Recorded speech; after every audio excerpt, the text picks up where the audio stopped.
The state has filed a plea to Magistrates Court against Magaya vati mukomana ngachiuya aplead either guilty or not guilty nekuti nguva yekutamba yadarika vari kuti ma applications that is putting through ari kukonzeresa kuti process iyi isatange uye vaneta nekuramba vamirira. Welcome back to the channel. Please don't forget to like and subscribe. Regai tiverenge a document raburitswa neNational Prosecuting Authority of Zimbabwe. Sekuziva kwenyu zvinhu zvine prosecution mukati izvi zvinoreva kuti chirungu chacho chakaenda kukoreji pamusoro pampacho muchatinzwa tichiruma rurimi asi ngoitai patient tinzwe kuti zviri kuenda nekupi.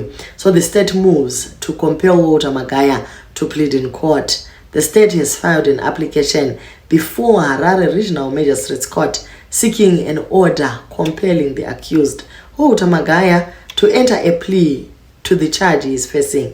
The application was made in terms of Section 168 as read with Section 182 of the Criminal Procedure and Evidence Act, Chapter 9.07. The state submits that a series of court applications filed by the accused have had the effect of delaying the commencement of trial proceedings. The prosecution contends that these applications are frivolous and vexatious and have resulted in unnecessary delays that frustrate the progress of the matter and prolong the resolution of the case for alleged victims, witnesses, and the state. The state further highlighted the interests of victims and society, arguing that justice must be delivered without unreasonable delays. Citing precedents, the state noted that victims of crime have a legitimate expectation that criminal trials should proceed within a reasonable time. Accordingly, the state has approached the court seeking appropriate relief to ensure that the matter proceeds and that the judicial process is not unduly delayed. So ivo vari kuti ma victims ari kunze uko akangomirira kuti nyaya yacho ichitanga asi Magaya ari kungoti pamunondo pamusasa okanda zvimwe zveapplication achingodelaya process.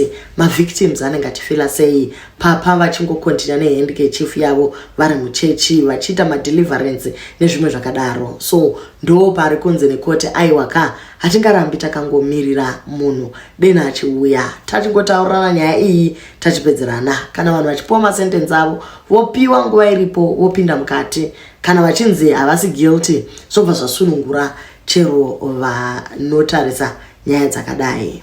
Manetizens ari conflicted. Vamwe vari kuti papa ngavaende vanofesa nyaya yavo, vamwe ndo vari kuti the victims, where were they? They can't pretend to be in a hurry, yet majority of them reported after 5 years of the alleged offense.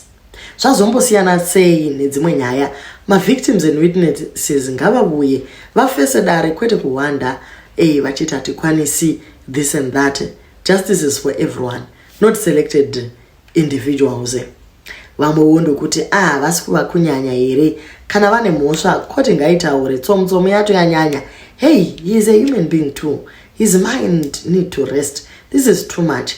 Asi muri kushaya mhosva yavo here, muri kuda kuti vauye kuzopleada to what? What are the charges?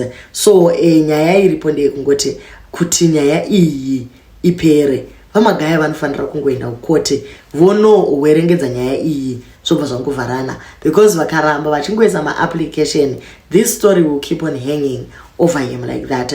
So kungoti nyaya iyi itwe put to rest, he just needs to go to court, vanorwisana nedefense dzavo vagobuda zvavo vodzokera kumountain of prayer.